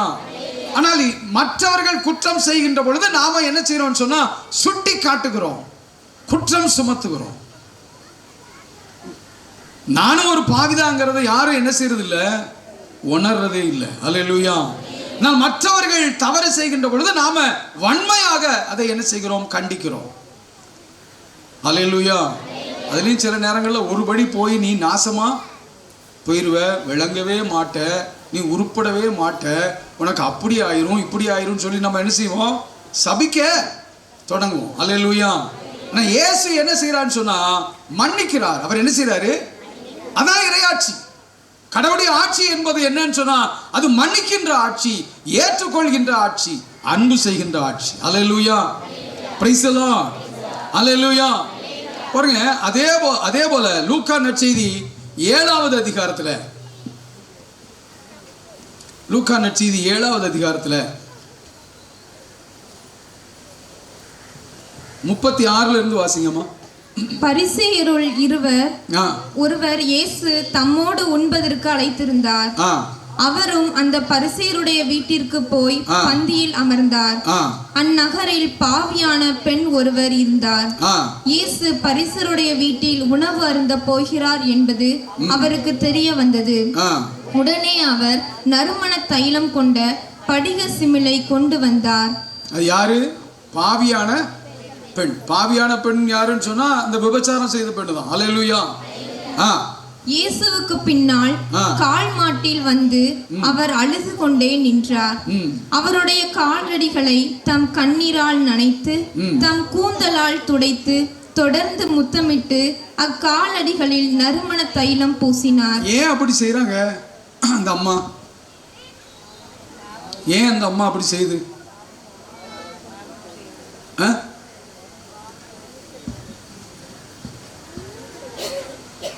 ஏன்னா அந்த பெண்ணோட இருந்த அந்த சமூக மக்கள் இந்த பெண்ணை ஏற்றுக்கொள்ளல. விபச்சாரம் செய்யறவ, தவறான மனிதர்கள் இந்த பெண்ணை தவறான கண்ணோட்டத்தோடு பார்த்தார்கள். உங்களுக்கு புரியுது இல்ல? தவறான மனிதர்கள் தவறான கண்ணோட்டத்தோடு பார்த்தார்கள். ஆன்மீகத்தில் இருந்தவங்க இவளை அருவருப்பா பார்த்தாங்க. தவறான வாழ்க்கையில் இருந்தவங்க இந்த பெண்ணை எப்படி பார்த்திருக்காங்க? தவறான கண்ணோட்டத்தோடு பார்த்தார்கள். ஆன்மீகத்தில் ஈடுபட்டவர்கள் இந்த பெண்ணை எப்படி பார்த்தார்கள்? அருவருப்பாக பார்த்தார்கள். அல்லேலூயா. ஆனால் இயேசு ஒருவர் மட்டும்தான் அவளை தவறாகவும் பார்க்கவில்லை, அருவருப்பாகவும் பார்க்கவில்லை. அவரை அந்த பெண்ணை மன்னித்து ஆண்டவர் ஏற்றுக்கொண்டார். இந்த பெண்ணை மன்னிச்சு ஆண்டவர் என்ன செஞ்சாரு? ஏற்றுக்கொண்டார். ஏற்றுக்கொண்டதுனால தான், அவர் மன்னித்ததுனால தான் அந்த பெண் வந்து என்ன செய்றாங்க? இயேசுடைய கால் மாட்டில் உட்கார்ந்து அழுது கண்ணீரால நனைத்து கூந்தலால் துடைத்து தொடர்ந்து முத்தமிட்டு கொண்டே இருக்கிறார்கள். அன்பு வெளிப்படுகிறது. எது வெளிப்படுகிறது? என்ன நீங்க மற்றவங்கள மாதிரி பார்க்கலாம் ஆண்டவரே. என்னை அநேக ஆண்கள் காம கண்ணோடு பார்த்தார்கள். இன்னும் அநேகமான ஆண்களும் பெண்களும் என்னை குற்றவாளியாக பார்த்தார்கள், அருவருப்பான பெண்ணாக பார்த்தார்கள். ஆனால் நீர் ஒருவர் மட்டும்தான் ஆண்டவரே என்னை மன்னித்து ஏற்றுக்கொண்டு அன்பு பார்வை பார்த்தீர் ஆண்டவரே. அந்த நன்றியை வெளிப்படுத்துறாங்க. அந்த நன்றியை என்ன செய்றாங்க? அந்த அம்மா வெளிப்படுத்துறாங்க. அவரை அழைத்த பரிசேயர், அவரை விருந்துக்கு அழைச்ச அந்த பரிசேயர் இதை கண்டு இவர் ஓர் இறைவாக்கினர் என்றால், பாருங்க அவருடைய பார்வை எப்படி இருக்கு பாருங்க. அவருடைய பார்வை எப்படி இருக்குது? இவர் இறைவாக்கினர்னு சொன்னா தம்மை தொடுகிற இவள் யார்? தம்மை தொடுகிற இவள் யார்? எத்தகையவள் என்று அறிந்திருப்பார். எத்தகையவள் என்று இவருக்கு தெரியாம இருக்கும். அப்போ பரிசேயனுடைய பார்வை எப்படி இருக்குது? விருந்துக்கு அழைத்த பரிசேயனுடைய பார்வை இந்த பெண்ணு மேல அருவருப்பா தான் இருக்கு. மோசமான பெண்ணு. இவள் பாவி ஆயிற்றே என்று தமக்குள்ளே சொல்லிக் கொண்டார். இருங்க, அதுல 44ல இருந்து வாசிங்க. அவர் உள்ளத்துக்குள்ள என்ன நினைக்கிறாரு? இவா ரொம்ப மோசமான பெண்ணுன்னு அந்த அவர் நினைக்கிறார் பரிசேயர். அப்பெண்ணின் பக்கம் அவர் திரும்பி சீமோனிடம், இவரை பார்த்தீரா? இயேசு அந்த பெண்ணின் பக்கம் திரும்பி சீமோனிடம், இவரை பார்த்தீரா? நான் உம்முடைய வீட்டிற்குள் வந்தபோது நீர் என் காலடிகளை கழுவ தண்ணீர் தரவில்லை. அந்த அளவுக்கு நீர் என்ன அன்பு செய்யல. இவரோ தம் கண்ணீரால் என் காலடிகளை நனைத்து அவற்றை தமது கூந்தலால் துடைத்தார். எவ்வளவு பெரிய அன்பு பாருங்க. கண்ணீரால நினைச்சு கூந்தலால துடைச்சாங்க. நீர் எனக்கு முத்தம் கொடுக்கவில்லை. நீர் எனக்கு முத்தம் கொடுக்கவில்லை. இவரோ இந்த பெண்ணோ நான் உள்ளே வந்தது முதல் என் காலடிகளை என்னுடைய பாதத்தை காலடிகளை ஓயாமல் என்ன செய்றாப்ல முத்தமிட்டு கொண்டே இருக்கிறார். நீர் எனது தலையில் எண்ணெய் பூசவில்லை. இவரோ என் காலடிகளில் நறுமண தைலம் பூசினார். ஆகவே நான் உமக்கு சொல்கிறேன், இவர் செய்த பல பாவங்கள் மன்னிக்கப்பட்டன. கரங்களை தட்டி ஆண்டவருக்கு நன்றி சொல்லுங்க. இதான் இறையாட்சி. எது இறையாட்சி? பாவியனுடைய பாவத்தை மன்னித்து ஏற்றுக்கொள்வதுதான் இறையாட்சி. ஏனெனில் இவர் மிகுதியாக அன்பு கூர்ந்தார், குறைவாக மன்னிப்பு பெறுவோர் குறைவாக அன்பு செலுத்துவோர் ஆவர் என்றார். Praise the Lord. அல்லேலூயா. அப்ப இயேசுவுடைய பார்வைலாம் எப்படி இருக்குது? இயேசுவுடைய ஆட்சி எப்படி இருக்குது? எல்லாத்தையும் ஏற்றுக்கிறார். எல்லாத்தையும் என்ன செய்றாரு? ஏற்றுக்கொள்கிறார். அல்லேலூயா. அவர் பாகுபாடு காட்டல, வெறுக்கல, ஒதுக்கல, எல்லாத்தையும் ஆண்டவர் என்ன செய்றாரு? ஏற்றுக்கொள்ளுகிறார். மத்தேயு நற்செய்தி 12வது அதிகாரம். மத்தேயு 12வது அதிகாரம் 1 வாசிங்க. அன்று ஓர் ஓய்வு நாள். இயேசு வயல்வெளியே சென்று கொண்டிருந்தார். அன்னைக்கு என்னது? ஓய்வு நாள். ஓய்வு நாள்னு சொன்னா யூதர்களுக்கு ஒரு சட்டம் உண்டு. என்ன சொன்னா, இந்த ஓய்வு நாளில் என்ன செய்யக்கூடாது? ஒன்றும் செய்யக்கூடாது.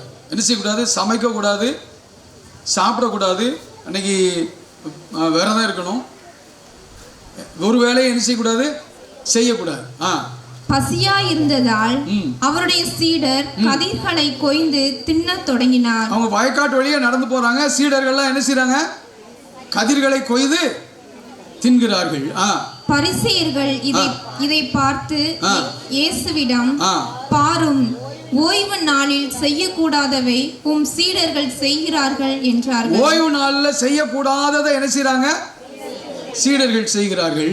அவரோ அவர்களிடம், தாமும் தம்முடன் இருந்தவர்களும் பசியா இருந்தபோது தாவீது என்ன செய்தார் என்பதை நீங்கள் வாசித்தது இல்லையா? பாருங்க, அவர் உடனே ஆண்டவர் எதை மேற்கோள் காட்டுறாரு?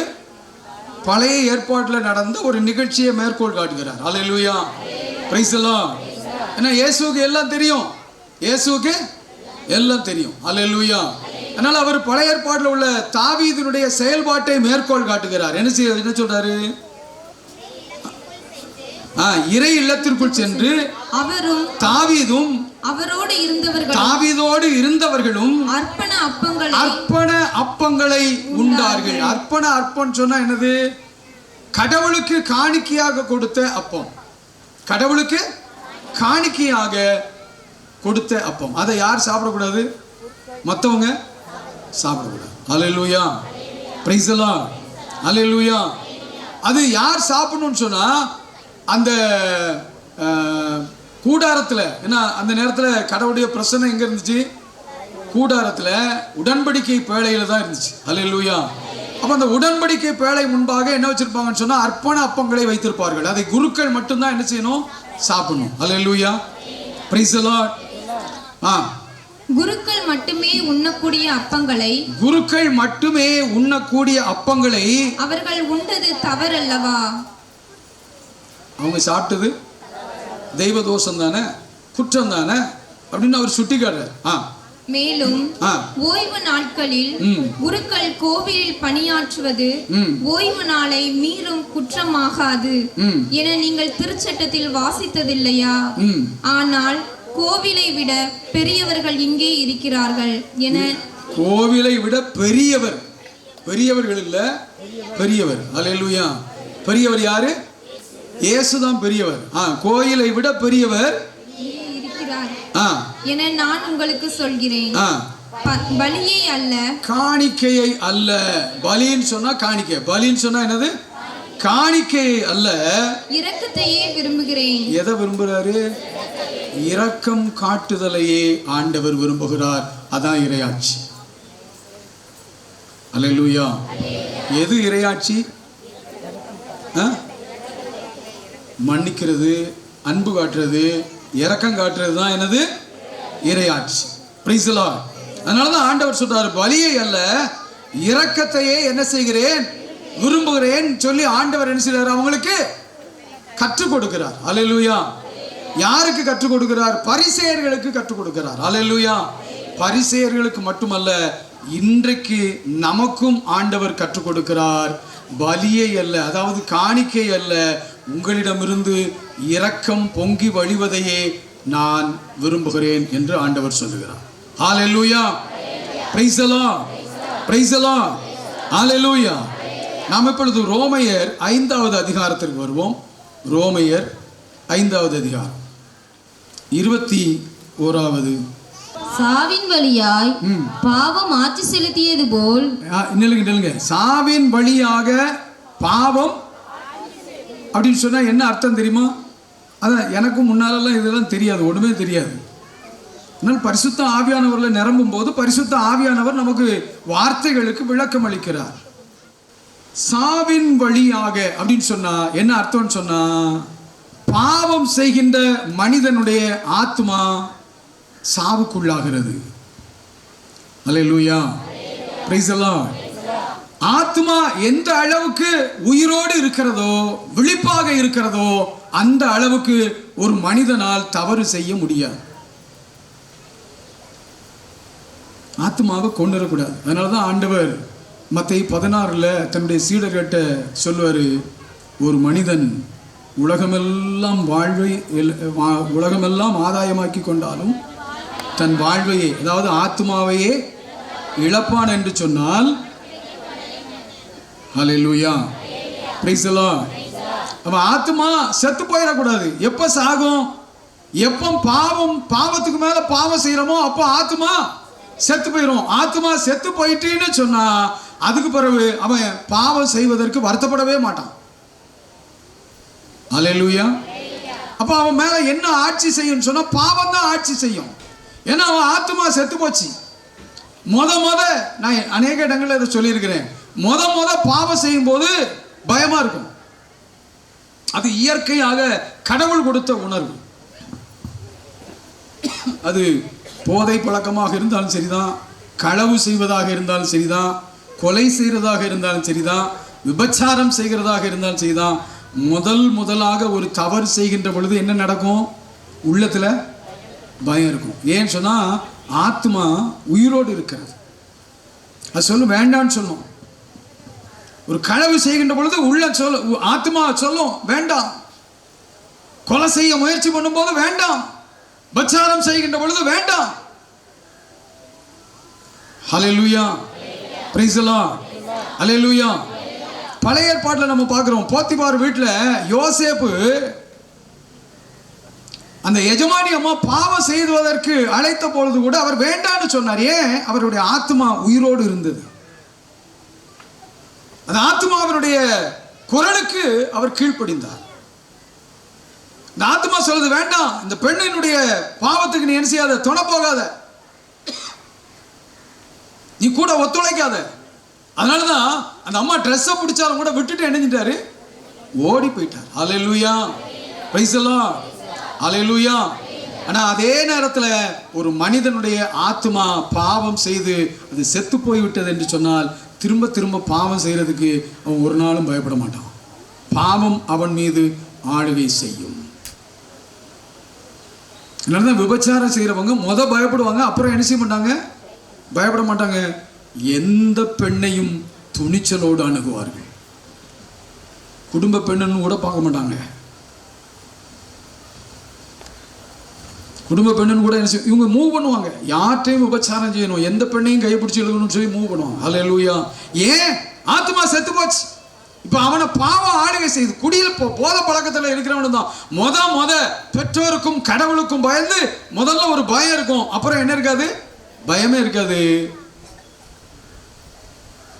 எந்த இடத்துலையும் எங்க வச்சும் எந்த மனிதர்களோடும் சேர்ந்து போதை பழக்கத்திலே ஈடுபடுவார்கள். ஹல்லேலூயா. அதான் இந்த வசனம் சொல்லுது, சாவின் வழியாக. எந்த சாவின் வழியாக? உன் ஆத்மா செத்து போனதின் வழியாக பாவம் உன் மீது ஆட்சி செலுத்தியதை போல நம் ஆண்டவர் இயேசு கிறிஸ்துவின் வழியாய் அருள் ஆட்சி செய்கிறது. நல்லா கை தட்டணும். நம்ம ஆண்டவர் இயேசு கிறிஸ்துவின் வழியாக எது ஆட்சி செய்து? ஏன்னா நம்மை அவர் இறையாட்சிக்குள்ளே வைத்திருக்கிறார். கடவுளுடைய ஆட்சி நமக்குள்ளே செயல்படுகிறது. அல்லேலூயா, பிரைஸ் தி லார்ட், அல்லேலூயா. பாருங்க, இப்போ எந்த ஆட்சி நடக்குது? அருளின் ஆட்சி நடக்கிறது. அருள்னு சொன்னா என்ன அர்த்தம் தெரியுமா? சபக்காரங்க சொல்லுவாங்க கிருபைன்னு சொல்லுவாங்க. இந்த அருள்ங்கிற வார்த்தை பதத்துக்கு சபக்காரங்க என்ன பேர் வச்சு கொடுப்பாங்கன்னா கிருபைன்னு சொல்லுவாங்க. அப்ப அருள்னா கிருபை, கிருபைன்னு சொன்னா அருள். அதுக்கு என்ன அர்த்தம்?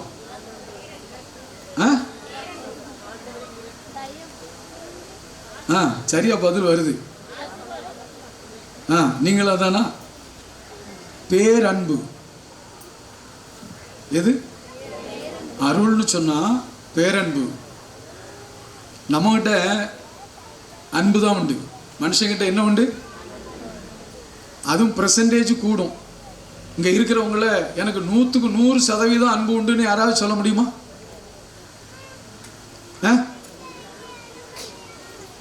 நான் என் புருஷனை 100க்கு 100% அன்பு செய்றேன், கை தூக்குங்க. ஒரே ஒரு அம்மா கை தூக்கிச்சு. எப்படி துணிஞ்சு இப்படி கை தூக்குனீங்க? கிடையாதுங்க, உண்மையை உணர்ந்து கொள்ளுங்க. இது எப்படின்னு சொன்னா, யார் பாவம் செய்யாதவர்னு சொல்லி ஆண்டவர் கேட்டவொன்னா அந்த யூதனே நினைச்சிட்டான்னா பொத்து பொத்துன்னு கல்லை போட்டுட்டான். நீங்க கல்லை தூக்கிட்டீங்க. ஹல்லேலூயா. 100க்கு 100% ஒருத்தட்டையும் அன்பு கிடையாது. பெர்சன்டேஜ் கூடும். சில பேருக்கு ஒரு 90% இருக்கும், சில பேருக்கு 85%, 80%, 50%, 40%. பெர்சன்டேஜ் என்னது? வீட்டுக்காரர் மேல, வீட்டுக்காரி மேல. இப்போ உங்ககிட்ட கையை தூக்கி சொன்னா ஒரு 2 அம்மா தூக்கிட்டீங்க. இப்போ நான் வீட்டுக்காரங்க கிட்ட கேட்க, உங்க பெஞ்சாதி மேல உங்களுக்கு 100க்கு 100% அன்பு இருக்கா? கை தூங்க பாப்போம். ஏன்னா அவங்க நல்ல உண்மையை உணர்ந்தவங்க கை தூக்க மாட்டாங்க. அவங்களுக்கு நல்லா தெரியும் நம்ம அன்பு 100% கிடையாது. அல்லேலூயா, பிரைஸ் தி லார்ட், அல்லேலூயா. உண்மை அதுதாங்க. பெர்சன்டேஜ் கூடும் குறையும் நமக்கு. அதான் நம்ம காட்டுறதுக்கு பேரு அன்பு தான். கடவுளிடமிருந்து நமக்கு கிடைப்பதுதான் பேரன்பு. அல்லேலூயா, பிரைஸ் தி லார்ட். அதுக்கு காரணம் என்ன தெரியுமா? நீ தப்பு செஞ்சுட்டு நீனே உன்னை மன்னிக்க மாட்ட. எத்தனை பேர் குற்ற உணர்வோட வேதனையோட இன்னும் இருக்கிறாங்க தெரியுமா? நம்ம ஒரு தவறு செஞ்சுட்டு நம்மளே நம்ம மன்னிக்க மாட்டோம். அதாங்க பிரச்சனை, மனநோயே அதுதான். நம்ம ஒரு தப்பு செஞ்சோம்னு சொன்னா என்ன செய்யணும்னா நம்மளே நம்ம மன்னிக்க மாட்டோம். அல்லேலூயா, பிரைஸ் தி லார்ட். உண்மைதானே? ஒரு தவறு செஞ்சுட்டா உள்ள வாதிச்சுக்கிட்டே இருக்கும். நம்மளே சே இப்படி செஞ்சிட்டோமே, சே இப்படி செஞ்சிட்டோமேன்னு சொன்ன முடியும். உள்ள என்ன செய்யும்? வாதிச்சுக்கிட்டே இருக்கும். நம்மளை நாமே மன்னிக்க மாட்டோம். அல்லேலூயா, பிரைஸ் தி லார்ட். ஆனா நீங்க ஆண்டவர்கிட்ட போங்க, நீங்க ஆண்டவர்கிட்ட போங்க. நீங்கள் எப்படிப்பட்ட பாவியாக இருந்தாலும் சரி, ஆண்டவரே நான் பாவம் செய்து விட்டேன் என்று சொல்லுகின்ற பொழுது, நீங்கள் வருந்துகின்ற பொழுதே மன்னித்து விடுவார். அது தள்ளுபடி. அதான் பேரன்பு. திரும்ப அதை நினைவு கூற மாட்டார். நல்லா கவனிச்சுக்கணும். நீங்க ஒரு தடவை போய் அவரிடத்துல பாவ அறிக்கை செய்தீர்கள் என்று சொன்னால் திரும்ப அதை நினைக்கவே மாட்டார். ஆனா நீங்களும் நானும் நமக்கு எதிராக யார் தவறு செய்தாலும் அந்த நேரத்தில் மன்னித்து விட்டாலும் கூட திரும்ப ஒரு வருஷம் கழிச்சு அது ஞாபகம் வந்ததுன்னு சொன்னா பல்ல கடிப்போம். உண்டா இல்லையா? ஹலோ, நமக்கு நினைக்கும் போதெல்லாம் என்ன வருது? திகட்டி திகட்டி கோபம் வருது. அல்லேலூயா. நான் ஆண்டவர் ஒரு தடவை மன்னிச்சிட்டாருன்னு சொன்னா திரும்ப என்ன செய்ய மாட்டாரு? பைபிள்ல வசனம் இருக்குது, நம்முடைய பாவத்தை அவர் ஆழ்கடலிலே தூக்கி எறிந்து விட்டார் என்று சொல்லி பைபிள் சொல்லுகிறது. அல்லேலூயா. எப்போ நம்ம மன்னிப்பு கேட்கும்போது அவர் ஆழ்கடல்ல என்ன செஞ்சிருந்தாரு? தூக்கி எரிஞ்சிருந்தாரு. ஆனா நாம திரும்ப அதே இடத்துல குதிச்சு முங்கு நீச்சல்ல போய் இது நான் செய்த பழைய பாவம்னு சொல்லி நினைச்சுக்கிட்டே இருக்கும். Alleluia. Praise the Lord. Alleluia. நிறைய பேருக்கு நோய் ஏன் தெரியுமா? கடவுள் மன்னிச்சிருவாரு, இவங்க என்ன செய்ய மாட்டாங்க, தன்னைத்தானே மன்னிக்க மாட்டாங்க, காயப்பட்டுக்கிட்டே இருப்பாங்க. இவங்க செஞ்சதையும் மன்னிக்க மாட்டாங்க, இவங்க செஞ்சதையே இவங்க மன்னிக்க மாட்டாங்கன்னு சொன்னா இவங்களுக்கு எதிராக மற்றவங்க குற்றம் செய்தா மன்னிப்பாங்களா? ஹல்லேலூயா. அதனாலதான் ஆண்டவர் சொன்னாரு, உன்னை அன்பு செய்வதை போல நீ பிறரையும், உன்னையே நீ அன்பு செய்ய மாட்டேங்கிற, உன் குற்றத்தை நீனே மன்னிக்க மாட்டேங்கிறியே, பிறகு எப்படி நீ அடுத்தவங்க குற்றத்தை மன்னிப்ப? ஹல்லேலூயா. Praise the Lord. இதுதான் நம்ம அன்பு. ஆனால் கடவுளுடைய அன்பு பேரன்பு, அதற்கு பேர் தான் அருள். ஹல்லேலூயா. நம் ஆண்டவர் இயேசு கிறிஸ்துவின் வழியாக அருள் ஆட்சி செய்கிறது. எது ஆட்சி செய்கிறது? அருள் ஆட்சி செய்கிறது. அந்த அருள் தான் மனிதர்களை கடவுளுக்கு ஏற்புடையவர்களாக்கி, அந்த பேரன்பு தான் மனிதர்களை கடவுளுக்கு ஏற்புடையவர் ஆக்குகிறது. அல்லேலூயா. Praise the Lord. அதுதான் அந்த அருளுக்கு பேர் தான் அபிஷேகம். அந்த பேரன்பு தான் நம்ம மேல அபிஷேகமாக என்ன செய்யப்படுகிறது? ஊற்றப்படுகிறது. அல்லேலூயா. பரிசுத்த ஆவியானவருடைய அபிஷேகம் என்பது இந்த பேரன்பு தான். அல்லேலூயா. இது நம்ம மேல ஊற்றப்படுகின்ற பொழுது கடவுளுக்கு ஏற்புடையவர்களாக்கி, அந்த அன்பு உள்ள இருந்து என்ன செய்யுதுன்னு சொன்னா, அந்த ஆட்சி உள்ள இருந்து என்ன செய்யுதுன்னு சொன்னா, நம்மை தீமைகள் செய்ய விடாமல், பாவங்கள் செய்ய விடாமல், அல்லேலூயா, பிரைஸ் தி லார்ட், அன்போடு வாழ்வதற்கு நமக்கு கற்றுக் கொடுக்கிறது. அன்போடு வாழ்வதற்கு நமக்கு கற்றுக் கொடுக்கிறது. கடவுளுக்கு ஏற்புடையவர்களாக்கி நிலை வாழ்வு பெற வழிவகுக்கிறது. நிலை வாழ்வை நாம் பெற்றுக்கொள்வதற்கு வழிவகுக்கிறது. Praise the Lord. Alleluia. Alleluia. நாம் அப்படியே எழுந்து நிற்போம். இறையாட்சி என்பது அது கண்ணுக்கு புலப்படாதது, அது எனக்குள்ளே செயல்படுகிறது.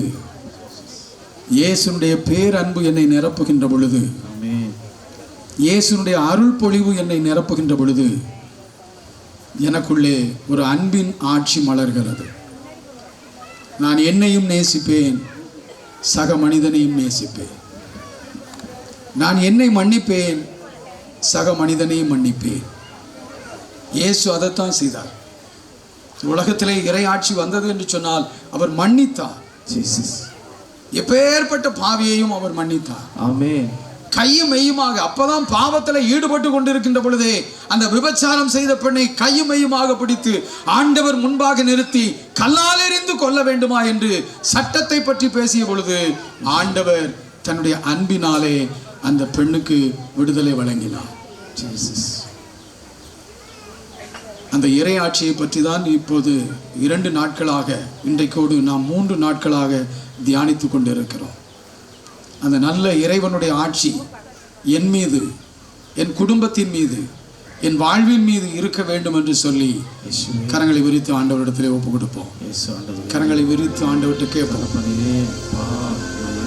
நீங்க ஆட்சி செய்கிற அந்த ஆட்சியில நான் ஒரு உறுப்பினர் ஆண்டவரே. இந்த ஆட்சியில நீங்க எங்களுக்கு தர்றது உங்களுடைய அபிஷேகம், அருள் பொழிவு. அந்த அருள் பொழிவுக்கு விளக்கம் என்ன என்று சொன்னால் அன்பு ஆண்டவரே. உம்முடைய சீடர்கள் பரிசுத்த ஆவியானவர் நிரப்புவதற்கு முன்பாக அதை புரிந்து கொள்ளவே இல்லை. ஆனால் எப்பொழுது பரிசுத்த ஆவியானவர் அவர்களை நிரப்பினாரோ, உம்முடைய அன்பு அவர்களுடைய உள்ளங்களிலே நிரம்பியதோ, அவர்கள் இந்த இறையாட்சியை பரப்பும்படியாக தங்களுடைய வாழ்வையும் தங்களுடைய உயிரையும் தியாகம் செய்தார்கள் ஆண்டவரே.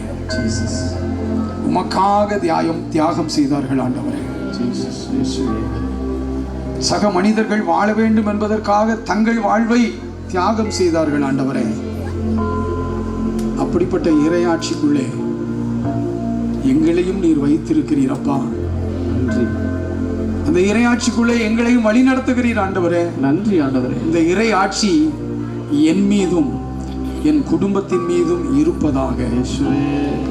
இந்த இறையாட்சி என் மீதும் என்னுடைய குடும்பத்தின் மீதும் இருப்பதாக.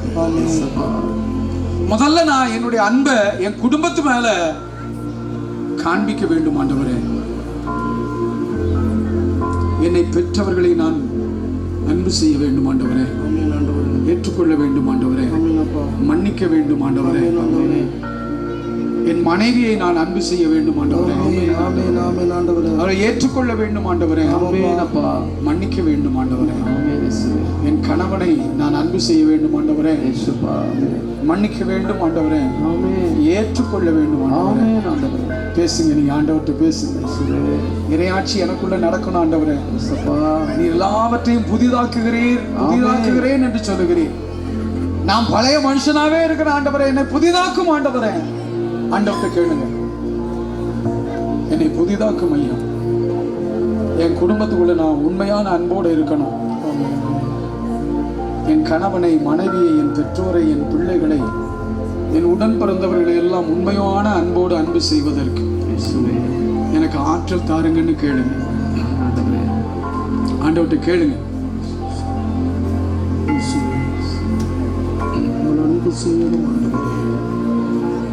ஆண்டவர்கிட்ட பேசுங்க.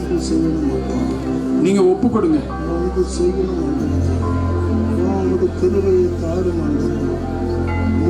நீங்க இல்லாம என்னால வாழ முடியாது ஆண்டவரே. நீங்க எனக்குள்ள இல்லைன்னா நான் வாழ முடியாது. நல்ல வாழ்க்கை வாழ முடியாது. நீர் எனக்குள் இருப்பதுதான் இறையாட்சி ஆண்டவரே. ஆமென். நீர் எனக்குள்ளே இருக்கிறீர் ஆண்டவரே. நன்றி. திருச்சபை எனக்கு உம்மை கொடுத்திருக்கிறது ஆண்டவரே. ஆமென் அப்பா. உம்மை நான் தக்க வைத்துக் கொள்ள, உம்மோடு இணைந்திருக்க, மரியாதை போல எப்பொழுதும் நல்ல பங்கை தேர்ந்து கொள்ள ஆண்டவரே எனக்கு வலிமை தாருங்க. உங்க அன்பை ஊற்றுங்க. உங்க அபிஷேகத்தினால நிரப்புங்க. ஆண்டவர்கிட்ட கேளுங்க. கேளுங்க ஆண்டவர்கிட்ட. அவர் தருகிறவர்.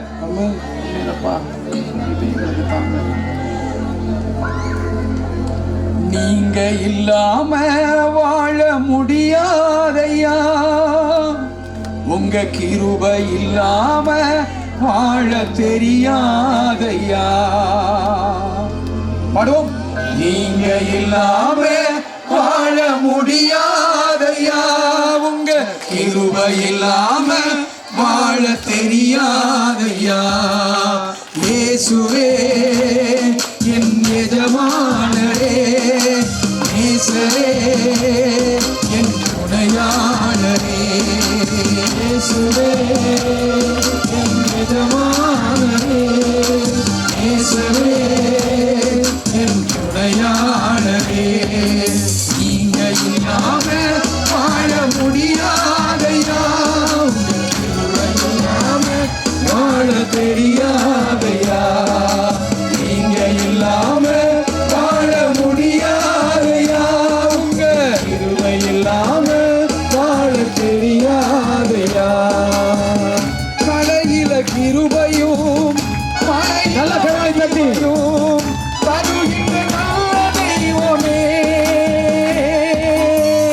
காலையில கிருபையும் மழையில மகிமையும் தருகிற நல்ல தெய்வமே.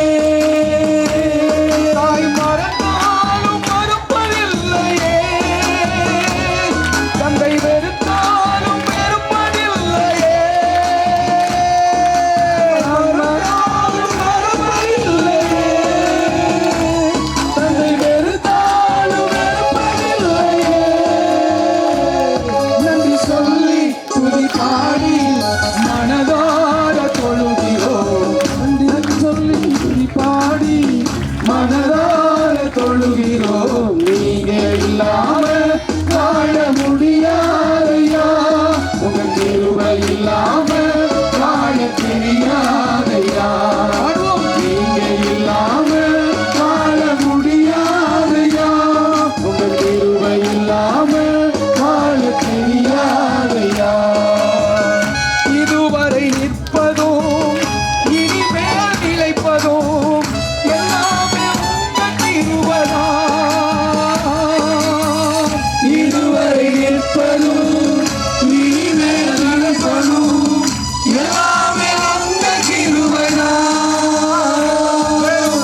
மனதார தொழுகிறோம். நீங்க இல்லாம வாழ முடியாதையா, உங்க கிருபை இல்லாம வாழ தெரியாதையா, ஆட்சி பண்ணுங்க. நீங்க இல்லாம வாழ முடியாதையா, உங்க கிருபை இல்லாம வாழ தெரியாதையா.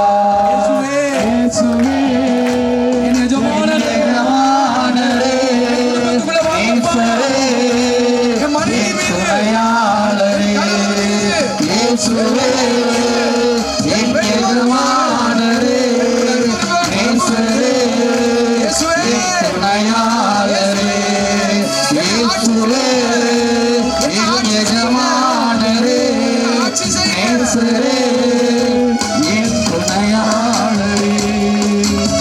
நீங்க இல்லாம வாழ முடியாதையா, உங்க கிருபை இல்லாம வாழ தெரியாதையா.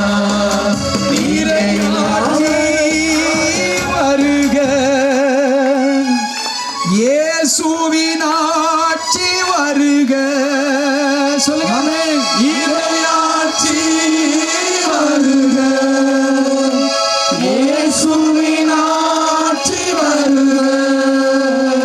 இயேசுவே நமது தலைவர், இயேசுவே நமது மீட்பர், இயேசுவே நமது தலைவர், இயேசுவே நமது மீட்பர்.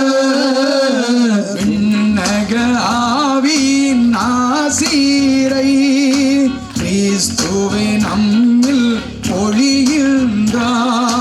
தந்தையின் வலப்பக்கம் இருப்பவரே, அருள் பொழிவால் நம்மை நிரப்புகிறார். தந்தையின் வலப்பக்கம் இருப்பவரே, அருள் பொழிவால் நம்மை நிரப்புகிறார். தந்தையின் வலப்பக்கம் இருப்பவரே, அருள் பொழிவால் நம்மை நிரப்புகிறார். இப்பொழுதும் தந்தையின் வலப்பக்கம் இருக்கின்றவர் நம்மை நிரப்பிக் கொண்டிருக்கிறார். என் அன்புக்குரியவர்களே, நீங்கள் நிரப்பப்பட்டுக் கொண்டிருக்கிறீர்கள்.